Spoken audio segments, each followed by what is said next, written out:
Hello students, welcome to my YouTube channel. Today we will discuss about the chapter number 4 of class 8 genetic engineering. Uh, so let's start. Genes act as instructions to make specific substance proteins which are used for specific structure and physical process in the body. Genes हम पहले भी discuss कर चुके हैं कि क्या होते हैं. जीन्स हमारी बॉडी में प्रोटीन्स बनाते हैं और स्पेसिफिक पर्पस के लिए और हमारी बॉडी की फ़िज़िकल एंड स्ट्रक्चर के लिए. फ़िज़िकल स्ट्रक्चर से मुराद हमारी बॉडी के स्किन सेल्स, हमारी बोन सेल्स, हमारी स्किन के सेल हो गए, हड्डियों के सेल हो गए या मसल्स के सेल हो गए, वो सारे जीन्स बनाता है. जीन्स इंस्ट्रक्शंस देता है और इंस्ट्रक्शंस के थ्रू प्रोटीन्स बनते हैं. So genes act as instructions to make specific substance. Genes जो है वो एक इंस्ट्रक्शंस प्रोवाइड करता है ताकि स्पेसिफिक सब्सटेंस बनाया जाए, protein which are used for specific structure and physical purpose in body, जो कि एक ख़ास मकसद के लिए बॉडी में यूज़ होता है. अब जेनेटिक इंजीनियरिंग इन क्या होती है. Genetic engineering is an advance technique in biotechnology. Genetic engineering biotechnology की एक जदीद टेक्निक है in which scientist select and isolate useful genes from one organisms and insert into other organisms. जिसमें scientist क्या करते हैं, किसी भी जानदार से एक मुफीद किसी भी जानदार के अंदर से जो अच्छी जीन होती है वो ले लेते हैं और उसको किसी दूसरे जानदार के अंदर इंसर्ट कर देते हैं. The organisms that contain a foreign gene itself is called transgenic organisms. अब जिस जानदार के अंदर साइंटिस्ट जीन्स इंसर्ट करते हैं यानी कि डालते हैं, उसको ट्रांसजेनिक ऑर्गेनिजम्स कहा जाता है. The inserted gene produce the desired product protein in transgenic organisms. Genes हमें पता है कि क्या बनाती हैं, प्रोटीन बनाती हैं. अब ट्रांसजेनिक ऑर्गेनिजम्स में जो हमने जीन इंसर्ट की होती है वो क्या बनाएगा, वो डिज़ायर्ड प्रोडक्ट बनाएगा, यानी कि जो हमें चाहिए वो वाला प्रोडक्ट बनाएगा ट्रांसजेनिक ऑर्गेनिजम्स में. नेक्स्ट है importance of bacteria in genetic engineering. Genetic engineering में बैक्टीरिया की क्या इंपॉर्टेंस है. The scientists use bacteria cell because it is very easy and simple to grow. हम बैक्टीरिया सेल को लेते हैं एक्सपेरिमेंट के लिए क्योंकि ये बहुत ज़्यादा इजी और सिंपल है, इसकी बहुत जल्दी ग्रो कर जाता है. It does not have an organised nucleus. इसका अपना कोई ऑर्गेनाइज्ड न्यूक्लियस नहीं है. The chromosomes consist of DNA float in the cytoplasm. Chromosomes जैसा कि हम जानते हैं उसके अंदर डीएनए मौजूद होता है और साइटोप्लाज्म तैर रहा होता है.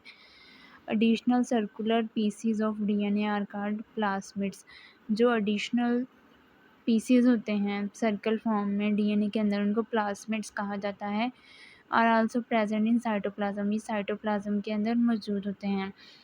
प्लास्मिड्स can easily isolated from the bacteria. Plasmids को ईजीली बैक्टीरिया सेल से निकाला जा सकता है and can be attached with it, can be attached with gene. और जो जीन हमने बैक्टीरिया सेल के अंदर डालनी होती है उसके साथ इजीली अटैच्ड हो जाता है plasmid. Plasmid can carry the attached gene into bacterium. अब प्लाज्मिड क्या करता है, जो जीन हमने बैक्टीरिया सेल के अंदर डालनी है उसको इजीली बैक्टीरिया के सेल के अंदर कैरी कर लेता है, यानी कि आसानी से ले जाता है. In this way plasmid act as a carrier of foreign genes. इस तरह जो प्लाज्मिड है एक कैरियर है फॉरजियन जीन का, एक बाहर वाली जीन का, जो कि हमने बैक्टीरिया सेल के अंदर डालनी है, उसका कैरियर बन जाता है. ये इजीली उसको कैरी कर लेता है. Another reason for using bacteria in genetic engineering as their fast of reproduction. जो दूसरी वजह है बैक्टीरिया सेल को जेनेटिक इंजीनियरिंग में यूज़ करने की कि ये इसकी रिप्रोडक्शन जो है वो बहुत ज़्यादा फास्ट है. ये बहुत ज़्यादा जल्दी ग्रो कर लेता है, बहुत ज़्यादा जल्दी रिप्रोड्यूस भी हो जाता है. You can see in figure bacteria cell, जिसमें आपको बैक्टीरिया का एक सेल दिखाया है, क्रोमोसोम्स भी दिखाए हैं आपको रेड कलर का, और एक प्लाज्मिड जो सर्कुलर फॉर्म में है वो प्लाज्मिड है. और मज़ीद उसको जूम दिखाया गया है कि प्लाज्मिड जो है और साइटोप्लाज्म, ये एक बैक्टीरिया का सेल है। एक बैक्टीरिया के सेल में किस तरह से फॉर्जियन जीन्स जो है वो इंसर्ट की जाती हैं। Next topic is introduction of gene into bacterium.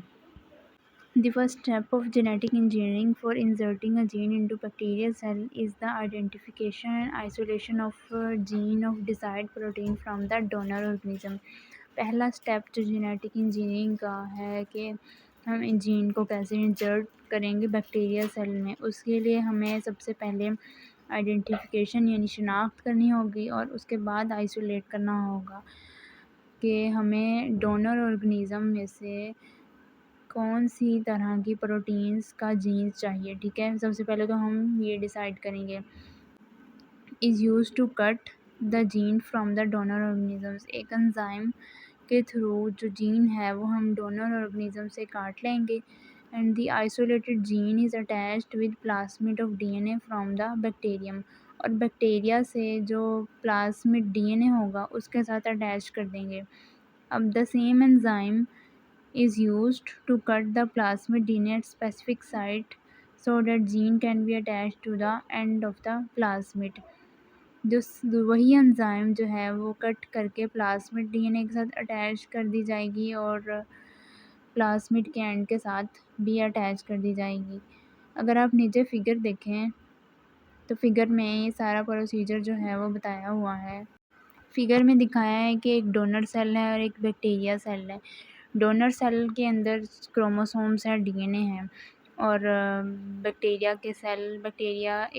का सेल लिया हुआ है। तो डोनर सेल में से जीन्स कट कर दी जाएगी और यहाँ से बैक्टीरिया के सेल में से आप प्लाज्मिड जो है वो कट कर लेंगे, प्लाज्मिड ले लेंगे एक स्पेसिफिक साइट से।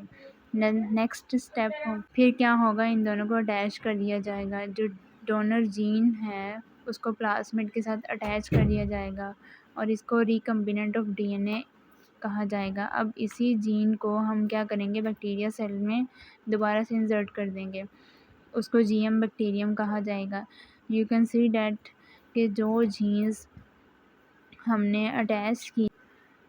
जीन्स जो है वो हमने प्लाज्मिड के साथ अटैच की थी उसको बैक्टीरिया सेल में दोबारा से इंसर्ट कर दिया गया और इसको रिकम्बिनेंट ऑफ डीएनए कहा गया है। अब नए सेल में जो हमने इंसर्टेड जीन्स डाली है इंसर्ट करके डोनर ऑर्गेनिजम्स के साथ, उसको जीएम बैक्टीरियम कहा जाएगा। अब ये बैक्टीरियम जो है वो आगे 2 सेल में डिवाइड हो जाएगा। अब जो नए 2 सेल होंगे उनमें भी वही जीन्स होगी जो कि हम पिछले उनके ओरिजिनल सेल में थी। जीएम बैक्टीरियम में जो जीन्स थी जो आगे 2 सेल डिवाइड हुए हैं उनमें भी वही जीन्स थी। इस तरह से ये बहुत सारी सेल डिवाइड होते जाएंगे और उन सब में भी वही जीन्स मौजूद होगी जो कि हमने इंसर्ट करवाई होगी। और ये सारी जब डिवाइड हो जाएंगे, number of bacteria cell divide होंगे तो ये कॉलोनीज़ बना लेंगे और फिर ये वो प्रोटीन्स बनाएंगे वो जिनकी हमने इनको इंस्ट्रक्शंस दी हैं। जो जीन हमने इनके अंदर इंसर्ट की है जिस टाइप की कि हमें इस तरह के प्रोटीन चाहिए, वो प्रोटीन्स बनाना स्टार्ट कर देंगे। The attached gene of desired protein and plasmid are collectively called recombinant of DNA। जो जीन हमने ली है डोनर में से और जो प्लाज्मिड लिया है बैक्टीरिया सेल में से, जब हम आपस में इनको अटैच करेंगे तो वो रिकम्बिनेंट डीएनए बन जाएगा, उसको रिकम्बिनेंट डीएनए कहा जाएगा। The recombinant DNA is inserted back into same type of bacterium.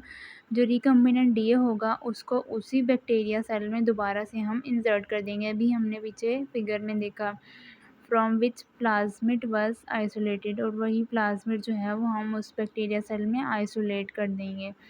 The bacterium which takes in recombinant of DNA is called genetically modified bacterium।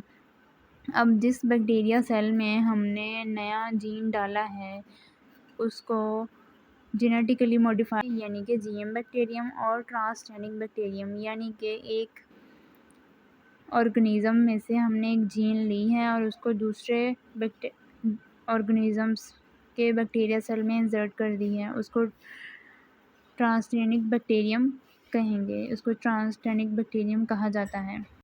GM bacterium start dividing and produce a bacterial colony. GM bacterium start हो जाएंगे divide होना और एक बना लेंगे bacteria cell की। हर bacteria cell में same number of desired proteins होगी। हर बैक्टीरिया सेल में वही जीन्स होगी जो कि उनके ओरिजिनल बैक्टीरिया सेल के जीन में थी, यानी कि जो जीन हमने बैक्टीरिया सेल में डाली थी। व्हेन बैक्टीरिया कॉलोनी ग्रोज, जब बैक्टीरिया कॉलोनी ग्रो करेगी, it start making protein under the instructions of inserted gene. ये प्रोटीन बनाना स्टार्ट कर देगी उन इंस्ट्रक्शंस, उन हिदायत के मुताबिक, उन जो जीन हमने इनके अंदर इंसर्ट की है उनके अकॉर्डिंग प्रोटीन्स बनाना स्टार्ट कर देंगी। इन जेनेटिक इंजीनियरिंग में बहुत से मुफीद प्रोटीन्स जो हैं वो पाए जाते हैं, जैसे कि इंसुलिन, एंजाइम्स, वैक्सीन्स। बहुत सारी मेडिसिन्स बनाने के लिए यही सारे इंसुलिन्स बैक्टीरिया सेल में इंसर्ट किए जाते हैं और मतलूबा जो डिज़ायर्ड हमें प्रोटीन्स चाहिए होती हैं वो हासिल कर ली जाती हैं। एक बैक्टीरिया सेल सिर्फ 20 मिनट में डिवाइड होकर 2 नए सेल्स बना लेता है।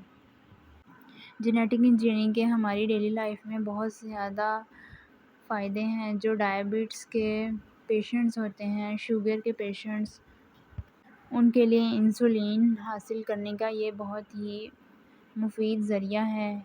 यहाँ से हम इंसुलिन जो है वो प्रोड्यूस कर सकते हैं ऐसे पेशेंट्स के लिए। और मेडिसिन्स बनाने के लिए जेनेटिक इंजीनियरिंग का बहुत ज़्यादा यूज़ होता है। इंसुलिन के ज़रिए बहुत सारी मेडिसिन्स जो हैं वो प्रोड्यूस की जाती हैं डेली बेस पर। And another reason for use of genetic engineering, जितनी भी इंसुलिन्स हैं बीमारियों से बचाव के लिए, जो इंसुलिन्स तैयार की जाती हैं हमारी बॉडी के लिए, जेनेटिक इंजीनियरिंग के थ्रू ही बनाई जाती हैं। सो genetic engineering is a very useful method to make medicines for our daily life. I hope you will understand this lecture.